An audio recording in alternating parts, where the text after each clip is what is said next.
Hi, welcome to Tyntesfield. Here we are in the glass houses. We're just escaping the excitement of the hustle and bustle that's going on in the walled garden, where we have Ainsley Harriott filming with some chefs for a programme called Ainsley's National Trust Cook-Off. They're all going to be using produce from the kitchen garden, and hopefully at the end our volunteers are going to be able to try some. I am here at Tyntesfield at the moment, and it's wonderful, darling. Makes you want to work a bit harder or move away from the city to think, I want to move in the country where I can grow my own produce. So I have been pretty blown away. I can't remember each and every one of them because over the course of the series, we probably had about 20 different cooks. You know, one chef came back with the strawberries, green strawberries, and I thought, oh, what are you going to do with those? You know, we're so used to waiting for the strawberry to pick when it's succulent and red and ready to, you know, you're going to get that taste of British summer bursting through. But to pick them in their infancy like that, when they're green, and there's a real tartness and sharpness to it, and he sliced that up and put it into a kind of cream sauce. I mean, I've never seen anything like I've never used green strawberries before. You know, if I want something green, I'll go for green gages or I'll go for gooseberries. But, you know, and I'm thinking, wow. I think it was Cyrus Tidwala that said, in all his life, you know, here's an Indian chef who's had loads of restaurants, is used to cooking up all this wonderful fresh produce and stuff. He's never been able to take an onion from the top there, from the soil, put it onto his table and use it like that. And he was just genuinely excited when they talk about it. He said, I've never done that before.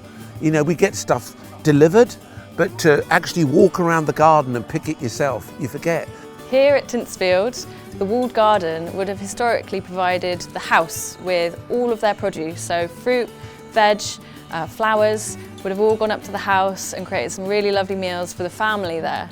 What's really lovely is that now we're able to use the walled garden for a really similar purpose. We've got all of our lovely crops growing in there, and we send it up to our on-site restaurant. Cooking first started for me because my mother, besides being a wonderful cook, my father was in the sort of entertainments business, and Mum liked to show off. It was her way of being able to contribute, you know, and I think a lot of immigrants that came into the country, one of the ways of showing friendship, I was going to say love, but that came from the family, but showing friendship was by offering food.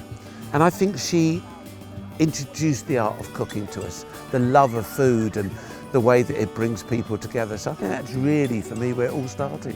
And she took a great delight in growing stuff. So we had a lot of produce growing at home, and the difference of something that's been cut and put in the supermarket compared to something that's been cut from the garden and taken straight into the kitchen. It is so, so different. It's beyond anything you can imagine, you know. To recognise the journey of how it got onto your plate is even more special.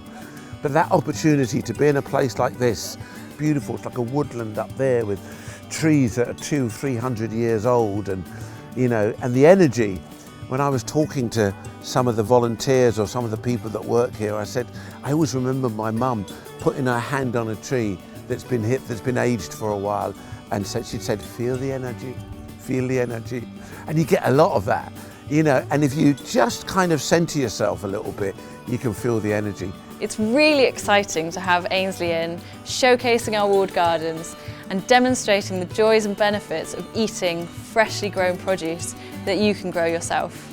And of course, we're looking forward to all you members out there tuning into the series. It's going to be an absolute blast.